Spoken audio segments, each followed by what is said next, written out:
Hey guys what's up, कैसे हो आप सब। चलिए शुरू करते हैं इस वीडियो को। लास्ट वीडियो में हमने देखा कि प्री जीएसटी एरा मतलब जीएसटी आने से पहले अलग अलग इवेंट्स थे जिनका आपको ध्यान रखना पड़ता था।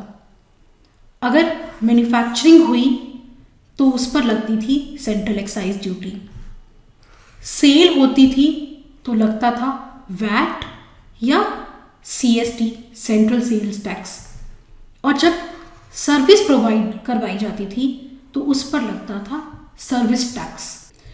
ये जीएसटी आने से पहले की बात है। अब जीएसटी आने के बाद इन सब टैक्स की जगह ले ली हमारे प्यारे one nation one market one tax GST में, और इन सब इवेंट्स की जगह ले ली इस सप्लाई ने। और अब ना कोई मैन्युफैक्चरर है, ना कोई ट्रेडर है, ना कोई सर्विस प्रोवाइडर है, वो जो भी है सिर्फ सप्लायर है।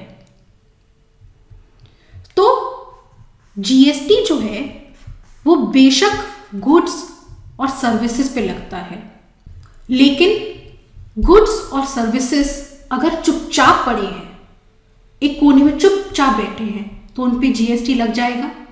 नहीं, उनके बीच में एक फासला है, वो दूर करना पड़ेगा। एक्साइज ड्यूटी कब लगती थी?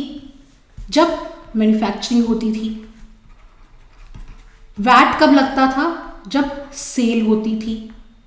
सर्विस टैक्स कब लगता था? जब सर्विस प्रोवाइड की जाती थी। तो ये सब क्या थे? ये सब थे जीएसटी आने से पहले टैक्सेबल इवेंट्स। मतलब मैन्युफैक्चरिंग का इवेंट हुआ तो एक्साइज ड्यूटी दौड़ी चली आई, सेल हुई तो वैट भागा चला आया, इंटरस्टेट सेल हुई तो सीएसटी, सर्विस प्रोवाइड हुई तो सर्विस टैक्स। इन इवेंट के होने पर ये टैक्सेस पिक्चर में आते थे। वैसे ही गुड्स और सर्विसेज में भी कुछ इवेंट होगा, तभी तो जीएसटी पिक्चर में आएगा। तो जीएसटी का टैक्सेबल इवेंट क्या है? जब इन गुड्स या सर्विसेज की सप्लाई होगी तब ही जीएसटी पिक्चर में आएगा। तो जीएसटी में supply is the taxable event. Supply की बात करें तो सप्लाई दो तरह की हो सकती है, इंटरस्टेट सप्लाई और इंट्रास्टेट सप्लाई। ये क्या होते हैं? कैसे पता चलेगा कौन सी सप्लाई इंटरस्टेट है और कौन सी सप्लाई इंट्रास्टेट है? वैसे हम ये देखें कि हम ये कैसे आइडेंटिफाई कर सकते हैं कि कौन सी सप्लाई इंटरस्टेट है और कौन सी इंट्रा। ये रेलेवेंट क्यों है? ये जानना इंपॉर्टेंट ही क्यों है कि सप्लाई इंटरस्टेट है या इंट्रास्टेट?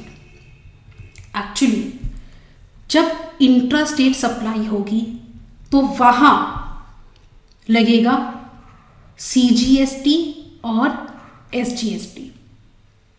वही अगर इंटरस्टेट सप्लाई हुई तो वहां लगेगा आईजीएसटी। तो पहले देखते हैं कि इंटर और इंट्रास्टेट सप्लाईज को हम क्लासिफाई कैसे कर सकते हैं, डिस्टिंग्विश कैसे कर सकते हैं, और फिर देखेंगे इस उन पे सीजीएसटी एसजीएसटी क्यों लगता है और यहां आईजीएसटी क्यों लगता है।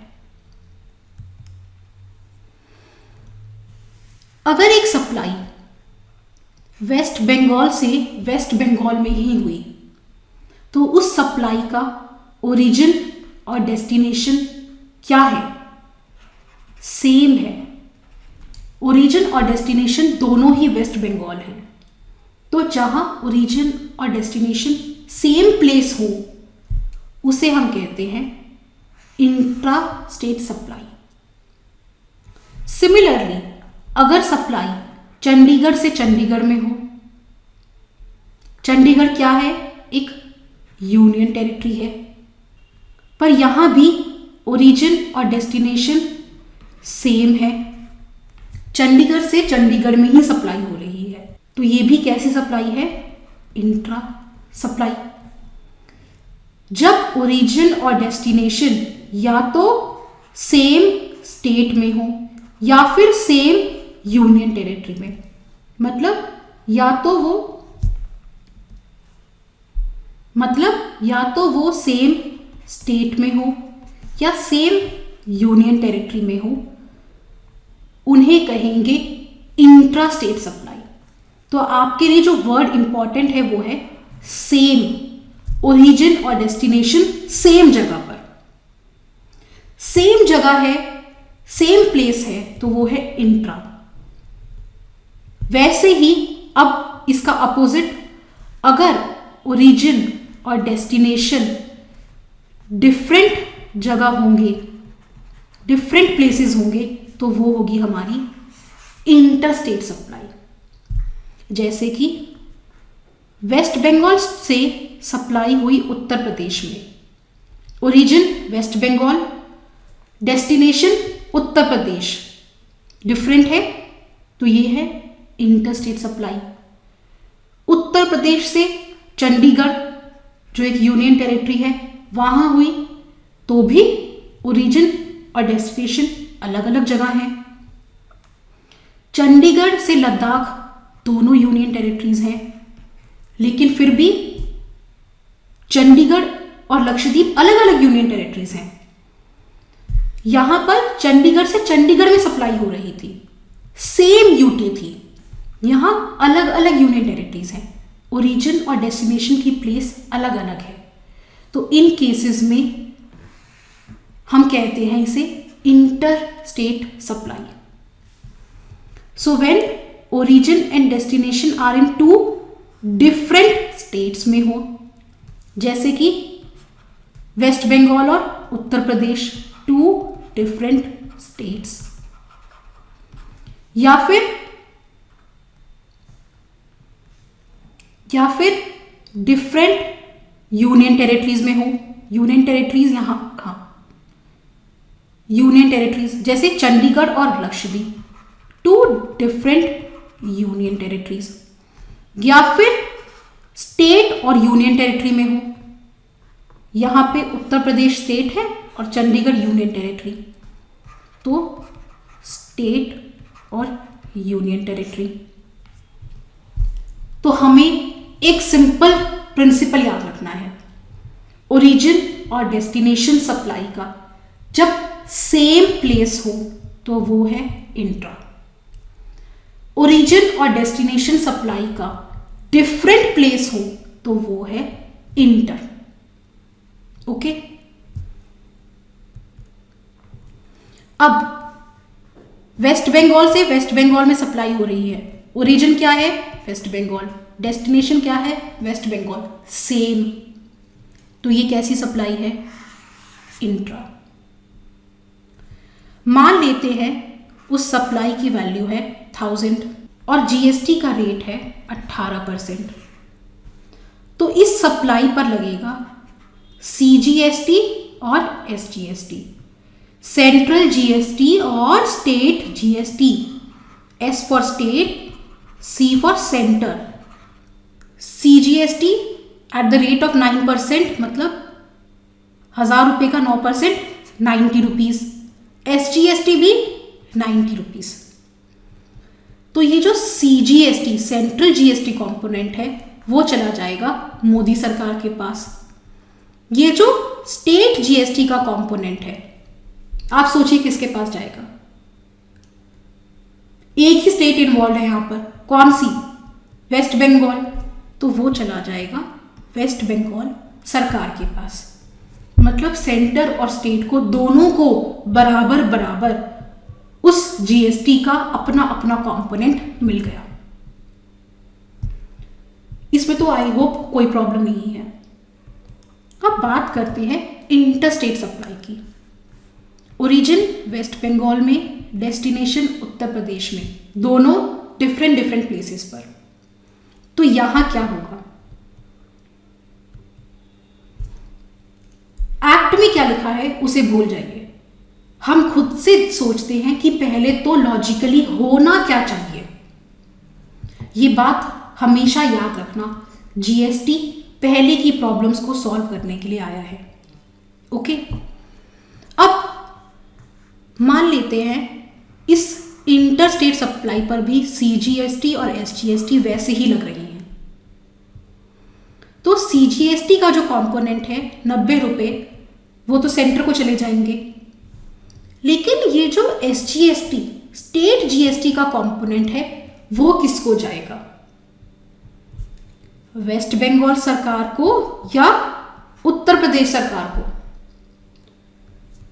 वेस्ट बंगाल ओरिजिन स्टेट है, उत्तर प्रदेश डेस्टिनेशन स्टेट है।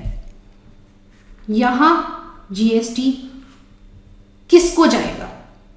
अगर आपको याद हो तो हमने लास्ट वीडियो में एक टैक्स देखा था, सेंट्रल सेल्स टैक्स सीएसटी, जो कि ओरिजिन बेस्ड टैक्स था।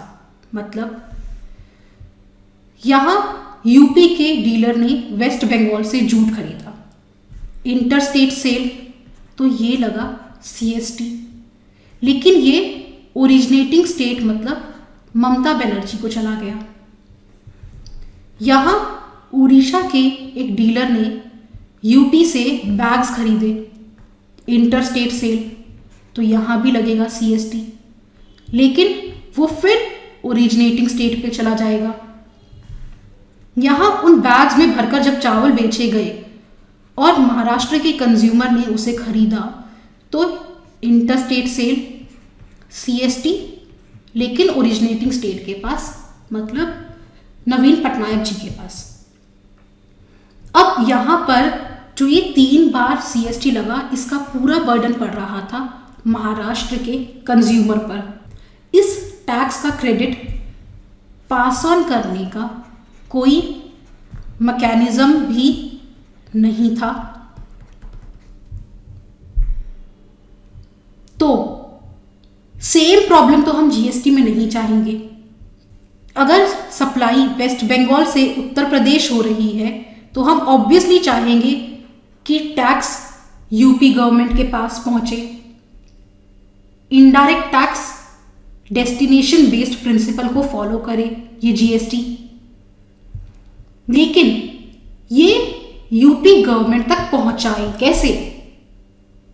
इतना ही सिंपल होता तो सीएसटी में ना कर देते। यूपी का आदमी वेस्ट बंगाल से सामान खरीद के ले गया, तो उस टैक्स कंपोनेंट को यूपी तक पहुंचाना, उसका क्या मैकेनिज्म निकाला जाए?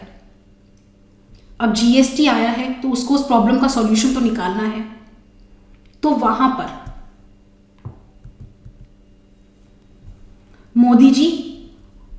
मोदी जी हाथ जोड़कर कहेंगे, तुम ऐसा करो, इस सप्लाई पर जितना भी सीजीएसटी और एसजीएसटी बनता है उसे इकट्ठा करो, इंटीग्रेट करो। इंटीग्रेट मतलब मिला दो, जोड़ दो, और उसे इकट्ठा कर कर मुझे दे दो। वो इंटीग्रेट कर कर जब तुमने वो टैक्स मुझे दिया, जीएसटी मुझे दिया, तो मैं उसे वापस खोल दूंगा। खोलने के बाद ये जो सीजीएसटी है वो तो मैं अपने पास रख लूंगा, लेकिन ये जो एसजीएसटी है इसे मैं डेस्टिनेशन स्टेट मतलब अखिलेश यादव को पहुंचा दूंगा। प्रॉब्लम सॉल्व, टैक्स पहुंच गया डेस्टिनेशन स्टेट पे, और आपने दिया क्या? वही सीजीएसटी प्लस एसजीएसटी।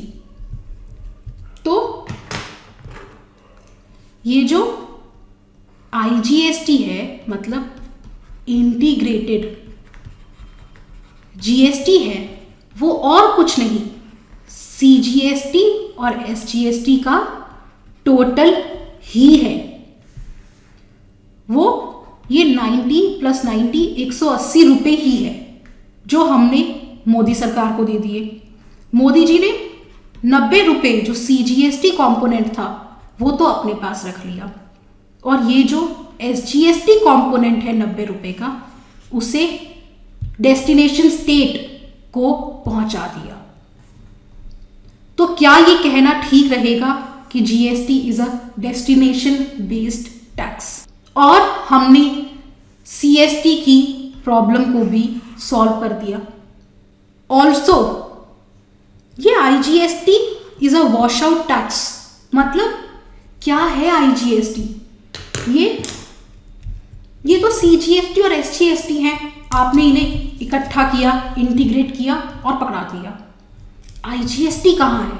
आईजीएसटी कोई अलग से टैक्स है? नहीं, बस सीजीएसटी प्लस एसजीएसटी है।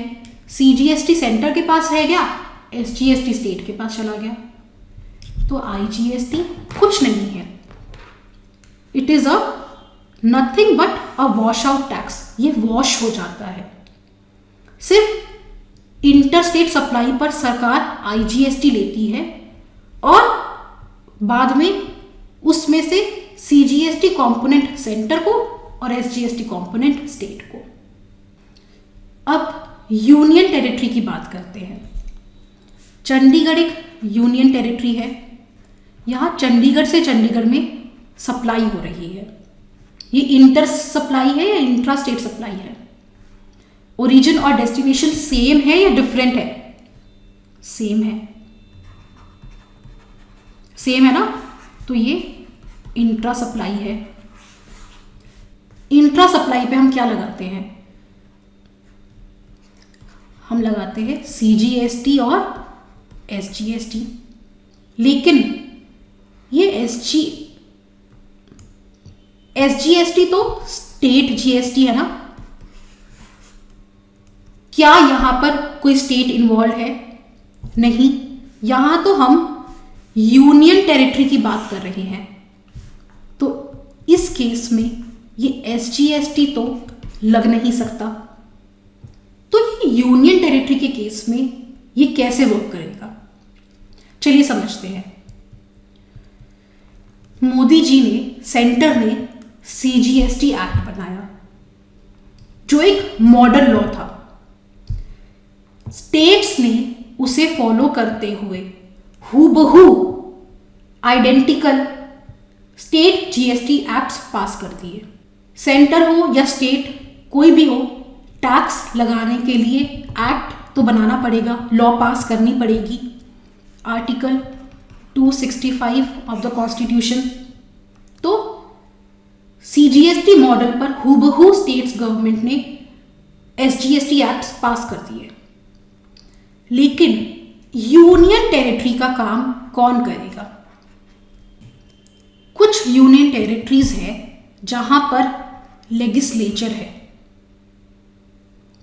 जैसे कि पुडुचेरी, दिल्ली और अब रिसेंटली जम्मू एंड कश्मीर। जब इनके पास लेजिस्लेचर है तो इन्होंने भी क्या किया?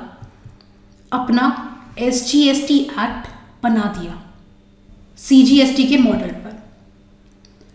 लेकिन वो यूनियन टेरिटरीज जहां लेजिस्लेचर नहीं है वहां जीएसटी कैसे लगाएं? तो यहां कानून कैसे बनाए? यहां स्टेट का काम भी पार्लियामेंट करेगा। तो पार्लियामेंट ने क्या किया? एक छोटा सा कानून बनाया, छोटा सा, और बाकी पूरा का पूरा सीजीएसटी एक्ट उसमें बोरो कर लिया। तो मतलब कुछ प्रोविजंस बनाए और बाकी as it is CGST act के प्रोविजंस उस पर अप्लाई कर दिए, और वो कहलाए यूटीजीएसटी एक्ट्स। तो जहां जहां लेजिस्लेचर नहीं है यूनियन टेरिटरीज में, Andaman and Nicobar, Lakshadweep, Ladakh, Dadra and Nagar Haveli, Daman and Diu, Chandigarh, वहां पर एक पार्लियामेंट ने यूटीजीएसटी एक्ट बनाया जिसके अंतर्गत ये जीएसटी लग रहा है। और यहां देखने वाली बात यह है कि घुमा फिरा के आप कैसे भी देख लो, मोर और लेस ये सीजीएसटी एक्ट ही फॉलो हो रहा है। इसलिए बेशक जीएसटी में एक्ट्स मल्टीपल है, पर लॉज में एक यूनिफॉर्मिटी है, जो पहले एक बहुत बड़ी प्रॉब्लम थी। वहां तो हर स्टेट के अपने वैट लॉज ही एक दूसरे से बहुत डिफरेंट थे। ठीक है, अब यूनियन टेरिटरी की बात करते हैं। चंडीगढ़ से चंडीगढ़ में जब सप्लाई होगी तो ये इंट्रा सप्लाई है।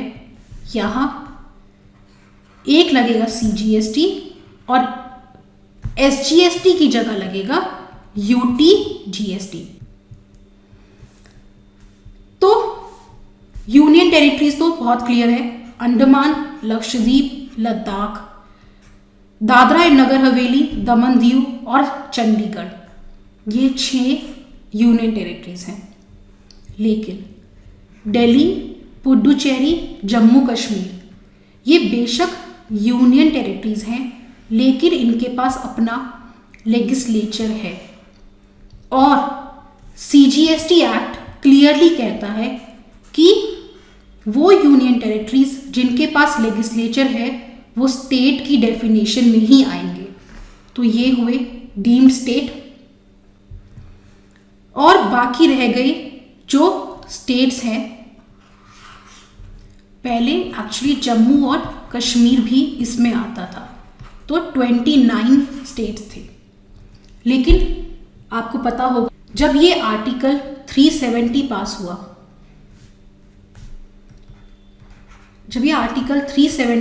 हुआ, तब Jammu and Kashmir reorganisation act भी पास हुआ और जम्मू कश्मीर और लद्दाख अलग अलग हो गए। जम्मू कश्मीर के पास तो अपना लेजिस्लेचर है, इसलिए वो डीम्ड स्टेट की कैटेगरी में आ गया। लेकिन लद्दाख के पास लेजिस्लेचर नहीं है, इसलिए वो यूनियन टेरिटरी है। अब कुछ और इंपॉर्टेंट बात करते हैं। पाकिस्तान से इंडिया में सप्लाई हो रही है, आयात हो रहा है, जिसे इंपोर्ट भी कहते हैं। तो पाकिस्तान से सप्लाई इंडिया में हो रही है, ओरिजिन है पाकिस्तान और डेस्टिनेशन है इंडिया। ये इंटर सप्लाई है या इंट्रा है? यहां ओरिजिन और डेस्टिनेशन डिफरेंट है। तो बेशक ये क्रॉस बॉर्डर सप्लाई है, एक तरह से इंटरनेशनल नेशंस के बीच में सप्लाई है। इससे यहां पर GST में इंटर सप्लाई ही बोलेंगे और यहां पर क्या लगेगा? IGST। तो इस इंपोर्ट के केस में वहां लगेगा IGST और इंपोर्ट ड्यूटी। ये इंपोर्ट ड्यूटी क्या चीज है वो आप कस्टम्स एक्ट में पढ़ोगे, क्योंकि वो कस्टम्स एक्ट के अंदर लगता है। वैसे ही अगर इंडिया से गुड्स पाकिस्तान जा रही हो तो ओरिजिन इंडिया में है, डेस्टिनेशन पाकिस्तान में है। क्या ये भी इंटरस्टेट सप्लाई होगी और क्या यहां भी IGST लगेगा? लॉजिकली तो बिल्कुल। लेकिन एक चीज सोचिए, पहली बात तो देश क्या चाहता है? एक्सपोर्ट ज्यादा से ज्यादा हो या कम से कम हो? देश चाहता है एक्सपोर्ट ज्यादा से ज्यादा हो। हम एक्सपोर्ट करेंगे तो हम कंट्री में फॉरेन करेंसी लाएंगे। अब आपने एक्सपोर्ट पर टैक्स लगाया तो एक्सपोर्ट महंगा हो गया, तो एक्सपोर्ट कम हो जाएंगे। सेकेंडली, अगर आपने उस एक्सपोर्ट पर टैक्स लगाया तो आपने उस टैक्स का बर्डन किस पर पड़ेगा? यहां इंडिया पे या पाकिस्तान पे? एक्चुअली मैंने पाकिस्तान का एग्जांपल गलत ले लिया। मान लेते हैं हम USA से एक्सपोर्ट कर रहे हैं, पाकिस्तान में ना वो फील नहीं आएगी। पाकिस्तान का हम दर्द देखेंगे तो वो फील नहीं आएगी। तो इमेजिन करते हैं कि एक्सपोर्ट हम इंडिया से यूएस से कर रहे हैं।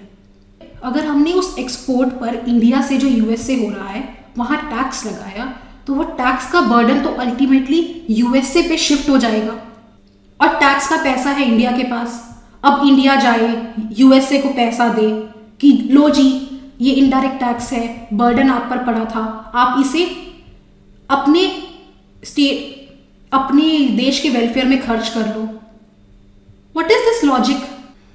तो एक टैक्स का बहुत बेसिक प्रिंसिपल है, टैक्सेस आर नेवर एक्सपोर्टेड। हम अपने देश के टैक्स कभी भी बाहर एक्सपोर्ट नहीं करते। तो यहां कोई जीएसटी नहीं लगेगा। ओके, अब इस एक ट्रांजैक्शन से अब तक हमने जो पढ़ा वो पूरा एक बार समझ लेते हैं। एक फॉरेन टेरिटरी से सप्लाई हुई महाराष्ट्र में, ये इंटर है या इंट्रा? ओरिजिन और डेस्टिनेशन अलग अलग हैं, ये इंट्रा है और यहां लगेगा IGST। महाराष्ट्र से सप्लाई हुई महाराष्ट्र में, ये क्या है, इंटर या इंट्रा? ओरिजिन और डेस्टिनेशन सेम है तो ये है इंट्रा, और यहां लगेगा CGST और SGST। महाराष्ट्र से गुजरात में सप्लाई हुई, इंटर और इंट्रा, ओरिजिन और डेस्टिनेशन डिफरेंट है तो ये है इंटर, और यहां लगेगा IGST। IGST मतलब CGST जो सेंटर को चला जाएगा और SGST जो गुजरात को चला जाएगा। अब गुजरात से दमन एंड दीव सप्लाई हुई, दमन एंड दीव मतलब एक यूनियन टेरिटरी।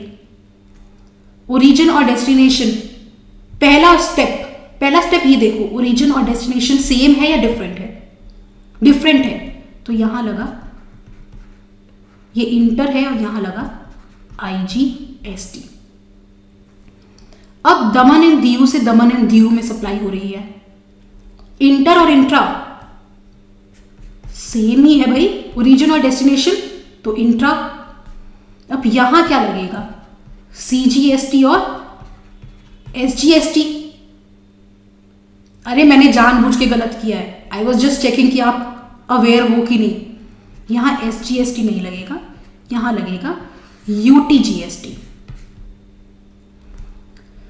अब दमन एंड दीव से फॉरेन टेरिटरी जा रही है, सप्लाई हो रही है, तो यहां पे क्या होगा, यहां पे? अरे बाबा this is export, taxes are never exported, no tax. I hope आपको ये वीडियो अच्छा लगा हो और ये टॉपिक समझ में आया हो। फिर भी अगर आपका कोई डाउट हो, कोई भी क्वेरी हो तो आप मुझसे कमेंट सेक्शन में पूछ सकते हैं। I will for sure reply to all your comments. So I will see you in the next video. Till then take care, have a good day, bye bye.